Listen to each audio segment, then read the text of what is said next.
Firman Tuhan hari ini telah diambil dari kitab Yakobus pasal 1 ayat 19 sampai 25. Hai saudara-saudara yang kukasihi, ingatlah hal ini. Setiap orang hendaklah cepat untuk mendengar, tetapi lambat untuk berkata-kata, dan juga lambat untuk marah. Sebab amarah manusia tidak mengerjakan kebenaran di hadapan Allah. Sebab itu, buanglah segala sesuatu yang kotor dan kejahatan yang begitu banyak itu, dan terimalah dengan lemah lembut firman yang bertanam di dalam hatimu, yang berkuasa menyelamatkan jiwamu. Tetapi hendaklah kamu menjadi pelaku firman dan bukan hanya pendengar saja, sebab jika tidak demikian, kamu menipu diri sendiri. Sebab jika seorang hanya mendengar firman saja dan tidak melakukannya, ia adalah seumpama seorang yang sedang mengamat-amati mukanya yang sebenarnya di depan cermin. Baru saja ia memandang dirinya, ia sudah pergi atau ia segera lupa bagaimana rupanya. Tetapi barang siapa meneliti hukum yang sempurna, yaitu hukum yang memerdekakan orang, dan ia bertekun di dalamnya, jadi bukan hanya mendengar untuk melupakannya, tetapi sungguh-sungguh melakukannya. Ia akan berbahagia oleh perbuatannya. Amin. Judul khotbah hari ini adalah pelayan yang mendengarkan firman dan melakukannya. Diambil dari Yakobus 1 ayat 19 sampai 25. Sebagai pengantar, hari ini diumumkan daftar pelayan keseluruhan gereja Yewon untuk tahun 2022. Sistem pelayanan gereja Yewon untuk menantang secara perjanjian pada tahun 2022 telah dibentuk. Tidak ada perubahan besar dibandingkan tahun lalu karena kita belum dapat melakukan pelayanan kita dengan lancar karena COVID-19. Maka kita melakukan 1 tahun lagi tanpa perubahan besar. Sistem baru yang ditambahkan adalah tim yang memberitakan Injil melalui upacara pemakaman, tim pertunjukan budaya atau seni dan olahraga, dan juga tim pelayanan 2 pernafasan, tim yang menawarkan magang, tim beasiswa, dan tim penyiaran terdiri dari remnant. Kita perlu mempersiapkan bencana yang mengalahkan dunia maupun membangunkan remnant yang bertanggung jawab untuk generasi masa depan. Karena saya telah mengalami berkat Tuhan melalui pelayanan gereja dan saya, maka selalu saya tekankan bahwa jabatan adalah saluran berkat. Karena mereka mencapai pertumbuhan rohani sambil melakukan jabatan yang diberikan kepada mereka. Saya harap jabatan itu dapat menjadi platform landasan untuk menikmati berkat pertumbuhan iman, pertumbuhan rohani, dan memberi pengaruh rohani kepada setiap orang yang ditemukan sepanjang tahun depan. Secara pribadi, ketika saya menerima jabatan baru, pertama-tama saya berlutut dan berdoa. Jabatan baru itu beban bagi saya, tetapi juga saya ingin menemukan alasan mengapa diberikan Tuhan jabatan itu kepada saya. Kemudian saya menantang sambil menanti-nantikan pekerjaan Tuhan melalui jabatan baru itu. Kemudian saya berfokus pada jabatan itu dan menerima jawaban yang luar biasa. Saya harap saudara yang menerima jabatan baru sebagai pelayan tahun depan menantang secara perjanjian dengan sikap rohani koram deo di hadapan Tuhan. Biasanya gereja Yewon mengumumkan daftar keseluruhan pelayan pada 1 bulan sebelum dimulainya tahun baru. Karena anggota harus bersatu dengan tim, yaitu oneness, terlebih dahulu. Pekerjaan Tuhan akan maju dengan kekuatan oneness. Kita perlu mengalami karya Roh Kudus yang membuat kita bersatu. Lalu kita akan mengalami efek sinergi rohani dalam pelayanan. Jangan memiliki pikiran bahwa jabatan itu tinggi atau jabatan ini rendah. Jabatan di gereja sama sekali berbeda dengan jabatan di dunia. Sebagaimana Yesus sendiri memberikan perumpamaan dalam Matius pasal 25, hamba-hamba yang menerima 5 dan 2 talenta segera pergi dan menjalankan uang itu. Mereka masing-masing beroleh raba 5 dan 2 talenta. Pujian yang mereka terima pun sama. Baik sekali perbuatanmu itu, hai hambaku yang baik dan setia. Engkau telah setia memikul tanggung jawab dalam perkara yang kecil. Aku akan memberikan kepadamu tanggung jawab dalam perkara yang besar. Masuklah dan turutlah dalam kebahagiaan Tuhanmu. Coba lakukan all in 24 jam dalam jabatan apapun yang dipercayakan bagi saudara. Maka saudara pasti akan memiliki jawaban. Saya memberkati setiap jemaat Indonesia dalam nama Yesus Kristus. Kiranya saudara dapat menjadi pelayan yang mendengar firman dan melakukannya, sebagaimana judul khotbah hari ini. Sehingga saudara dapat menerima pujian Tuhan bahwa saudara adalah hamba yang baik dan setia. Pokok bahasan yang pertama adalah pelayan yang tanggap mendengar firman. Dalam ayat 19 sampai 21, saudara-saudara yang kukasihi, ingatlah hal ini. Setiap orang hendaklah cepat untuk mendengar, tetapi lambat untuk berkata-kata, dan juga lambat untuk marah, sebab amarah manusia tidak mengerjakan kebenaran di hadapan Allah. Sebab itu buanglah segala sesuatu yang kotor dan kejahatan yang begitu banyak itu, dan terimalah dengan lemah lembut firman yang tertanam di dalam hatimu, yang berkuasa menyelamatkan jiwamu. Melalui teks ini, Yakobus menekankan prinsip dasar dari kehidupan beriman yang mencapai pertumbuhan rohani. Cepat untuk mendengar. Kunci untuk mendengarkan bukanlah perkataan manusia, tetapi firman Tuhan. Dalam ayat 18, atas kehendaknya sendiri ia telah menjadikan kita oleh firman kebenaran, supaya kita pada tingkat yang tertentu menjadi anak sulung di antara semua ciptaannya.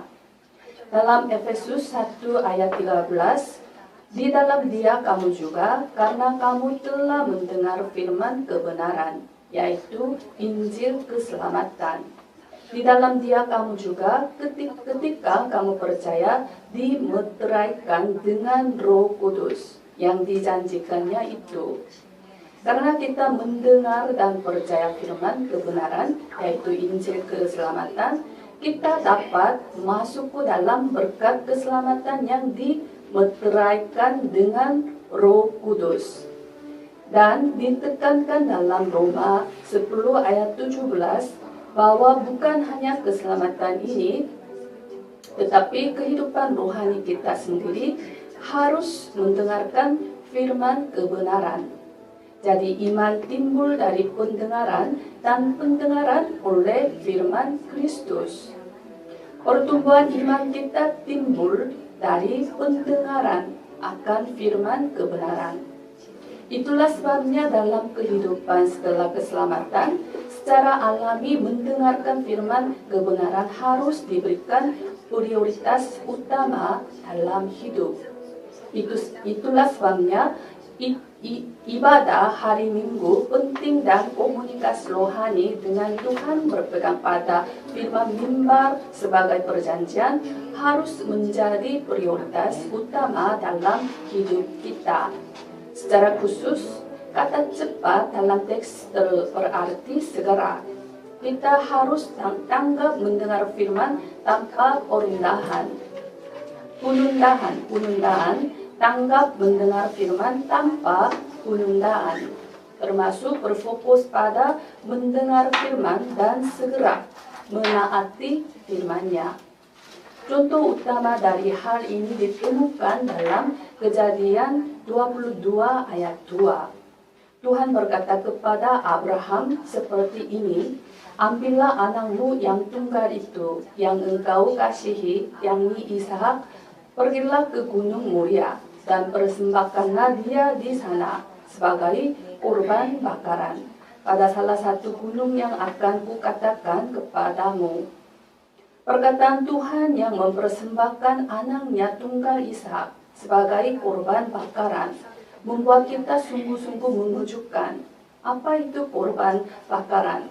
Korban harus dibunuh, dipotong-potong, dan dibakar untuk Tuhan. Dipotong-potong berarti dipotong-potong menurut bagian-bagian tertentu untuk membakar pengorbanan tanpa sisa untuk mengerjakan sepenuhnya. Abraham tidak dapat mengerti perintah Tuhan untuk mempersembahkan anaknya sebagai korban bakaran. Tetapi apa yang dilakukan Abraham ketika dia mendengar firman Tuhan? Segera menaati. Dalam ayat 3, keesokan harinya pagi-pagi bangunlah Abraham, dia melakukannya sesuai dengan firman Tuhan. Dia tidak berdiskusi dengan istrinya satu kata pun. Jika dia berdiskusi dengan istrinya pasti akan menggegerkan. Setelah Abraham mendengar firman Tuhan, segera mengambil anak yang tunggal Ishak dan pergi ke tempat yang Tuhan sampaikan. Ketika dia sampai di Gunung Moria yang telah Tuhan sampaikan, Abraham mengikat anak yang tunggal Ishak. Melakukannya meletakkannya kayu di atas mezbah dan mengambil pisau untuk menyembelih anaknya sebagai korban bakaran. Pada saat itu, malaikat Tuhan berfirman, "Jangan bunuh anak itu dan jangan kau apa-apakan dia, sebab telah ku ketahui sekarang bahwa engkau takut akan Allah. Dan engkau tidak segan-segan untuk menyerahkan anakmu yang tunggal kepadaku." Ketaatan Abraham berarti cepat untuk mendengar. Hal terpenting ketika melakukan jabatan saudara sebagai pelayan adalah mendengarkan firman mimbar dengan cepat. Dalam ayat 21, "Sebab itu buanglah segala sesuatu yang kotor dan kejahatan yang begitu banyak itu, dan terimalah dengan lemah lembut firman yang tertanam di dalam hatimu, yang berkuasa menyelamatkan jiwamu." Hati kita harus terukir dengan firman dan berakar pada firman, dan firman Tuhan menjadi tabiat kita. Kita harus mengedit kehidupan kita menjadi baru oleh firman mimbar. Secara khusus, karena firman mimbar memberikan arahan rohani. Jika saudara tidak mengikuti arus rohani, saudara akan dapat menghancurkan kesatuan, yaitu oneness. Untuk itu kita harus menjadi pelayan yang sukses dalam beribadah, agar kita selalu bisa menjadi oneness yang berpusat pada firman mimbar. Yakobus menyuruh kita cepat untuk mendengar, tetapi lambat untuk berkata-kata. Kita butuhkan kebijaksanaan untuk berkata-kata. Secara khusus, sebagai seorang pelayan, sangat penting untuk bijak dalam berkata-kata agar dapat menyatukan setiap bagian di gereja. Kita perlu menghidupkan satu sama lain melalui kata-kata Injil. Karena sebuah kata sepele dapat menjadi alasan yang menghancurkan oneness. Kadang kita dapat melihat bahwa peristiwa atau masalah menjadi besar karena mereka lambat untuk mendengar dan cepat untuk berkata-kata. Maka kita dapat mengalami kesulitan yang besar karena satu perkataan yang salah. Pertengkaran suami istri pun dimulai dengan kata-kata yang sepele. Satu kata memicu kemarahan dan akhirnya membuat tidak mengendali mereka. Ketika kemarahan menumpuk di dalam diri kita, kita tidak dapat mendengar suara yang lain di luar. Sehingga pada akhirnya merusak komunitas oneness. Jika dapat menyebut masa ini sebagai masa kemarahan, itu tidak berlebihan, semakin parah karena COVID-19. Tetapi kita harus melihat dengan mata rohani sambil tidak tertipu. Dalam ayat 20, sebab amarah manusia tidak mengerjakan kebenaran di hadapan Allah. Alasan penting bagi kita cepat untuk mendengar firman Tuhan dan lambat untuk berkata-kata adalah karena kita harus menjalani kehidupan yang menggenapi kebenaran Allah. Apa maksudnya penggenapan kebenaran Tuhan? Artinya, melalui kita akan terjadi karya yang menyelamatkan jiwa-jiwa. Melalui langkah-langkah kita akan terjadi karya penyembuhan yang menyelamatkan jiwa-jiwa. Tidak ada yang lebih penting daripada penyembuhan jemaat yang telah terluka dan sakit secara rohani melalui kita. Kita harus menyelamatkan orang yang lemah dan terluka di sekitar kita dahulu untuk maju ke tempat jawaban pada tahun 2022. Kita masih lanjutkan pelayanan gerakan sekali lagi. Ini adalah sikap pelayanan yang harus kita miliki baik sekarang maupun selama sepanjang hidup kita. Saya harap semua jemaat berfokus pada membentuk komunitas oneness selama bulan Desember ini. Saya memberkati setiap jemaat Indonesia dalam nama Yesus Kristus. Kiranya tahun 2022 dapat menjadi tahun yang memberi kemuliaan kepada Tuhan sambil mencapai kebenaran Tuhan dalam keadaan apapun. Pokok bahasan yang kedua adalah pelayan yang tangkap melakukan firman. Dalam ayat 22, tetapi hendaklah kamu menjadi pelaku firman dan bukan hanya pendengar saja. Sebab jika tidak demikian, kamu menipu diri sendiri. Apa yang harus dipahami secara rohani adalah saluran penting untuk pertumbuhan iman kita saat kita menjalani kehidupan beriman. Sering kita salah paham bahwa mengetahui adalah percaya. Ada banyak orang yang salah paham bahwa mereka hidup sesuai dengan firman Tuhan karena mereka banyak mendengar firman walaupun mereka mengetahui firman secara pengetahuan.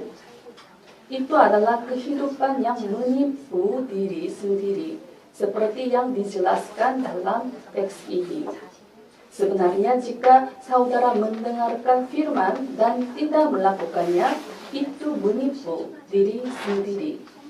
Saya telah katakan dalam pokok bahasan yang pertama bahwa mendengar berarti melakukan sesuai dengan firman. Karena jika kita tidak taat, kita tidak dapat mengalami pertumbuhan rohani dan tidak dapat menyadari makna rohani sejati yang diberikan Tuhan. Secara khusus, Yakobus menulis dalam kata melakukan. Ini berarti bahwa ketika saudara terus melakukan firman, saudara dapat menjalani kehidupan yang tidak tertipu dan menggenapi kebenaran Tuhan. Maka kita harus menganggap penting firman mimbar setiap minggu. Kita memperlengkapi diri kita dengan kerangka yang baru sambil mematahkan kerangka yang lama untuk mencapai kebenaran Tuhan dengan berpegang pada firman mimbar setiap minggu. Dalam ayat 25, tetapi barang siapa meneliti hukum yang sempurna, yaitu hukum yang memerdekakan orang dan ia bertekun di dalamnya. Jadi bukan hanya mendengar untuk melupakannya, tetapi sungguh-sungguh melakukannya, ia akan berbahagia oleh perbuatannya. Hukum yang sempurna dalam teks tidak hanya mengacu pada hukum Musa, itu mengacu pada Injil Tuhan, firman Tuhan yang ditafsirkan kembali melalui Kristus Yesus. Dengan kata lain, jika kita menjalani kehidupan sesuai dengan firman kebenaran menurut Injil Tuhan, kita akan dapat menjalani kehidupan yang menikmati kebebasan sejati yang diberikan Injil sejati di tengah keadaan masalah atau peristiwa apapun. Secara khusus, apa yang harus dilaksanakan oleh pelayan sehari-hari adalah kehidupan doa yang berpegang perjanjian dalam firman mimbar. Dengan kata lain, kita harus menjalani kehidupan yang dipimpin oleh doa perjanjian. Dalam ayat 17, setiap pemberian yang baik dan setiap anugerah yang sempurna datangnya dari atas, diturunkan dari Bapa. Ketika kita berdoa, Tuhan memberi kita sesuatu yang datang dari atas. Itu adalah setiap pemberian yang baik dan setiap anugerah yang sempurna agar memungkinkan jabatan sebagai pelayan. Menurut saudara, inti dari pemberian dan anugerah ini seperti apa? Itulah Roh Kudus. Roh Kudus adalah pemberian terbesar yang diberikan Tuhan. Dan Roh Kudus adalah Roh Hikmat. Ketika kita berdoa, kita memperoleh kebijaksanaan rohani dan kekuatan rohani. Maka kita dapat melakukan semua pelayanan kita dengan bijaksana.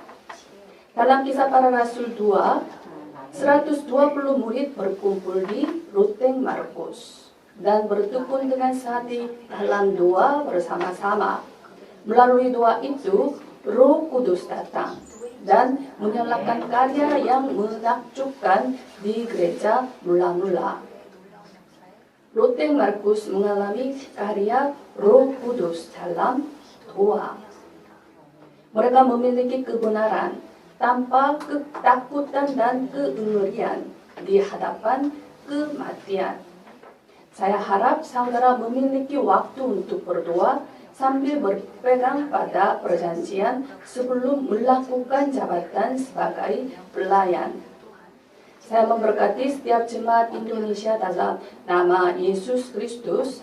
Kiranya saudara dapat menjadi pelayan Alkitabiah yang melakukan tantangan perjanjian dari CBDIP dengan sikap rohani 24 jam.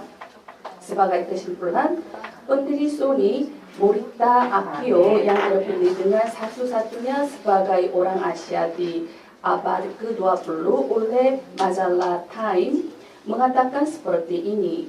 Memang kami menerima CV ketika memilih karyawan baru. Namun, setelah mereka masuk ke perusahaan kami membakarnya. Karena lebih penting seberapa baik dalam pekerjaannya daripada CV.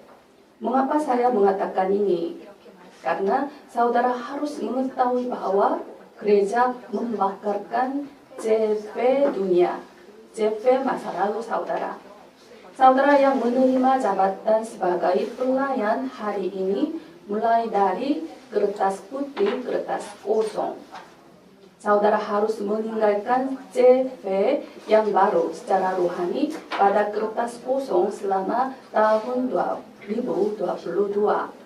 Semua metode itu telah saya sampaikan melalui firman hari ini. Cepat untuk mendengar firman Tuhan dan segera melakukannya. Amin. Saya memberkati setiap jemaat Indonesia dalam nama Yesus Kristus. Kiranya saudara dapat memulai dengan hal baru yang mengalami semua berkat yang telah Tuhan siapkan untuk saudara melalui jabatan yang diberikan Tuhan pada tahun 2022. Mari kita berdoa.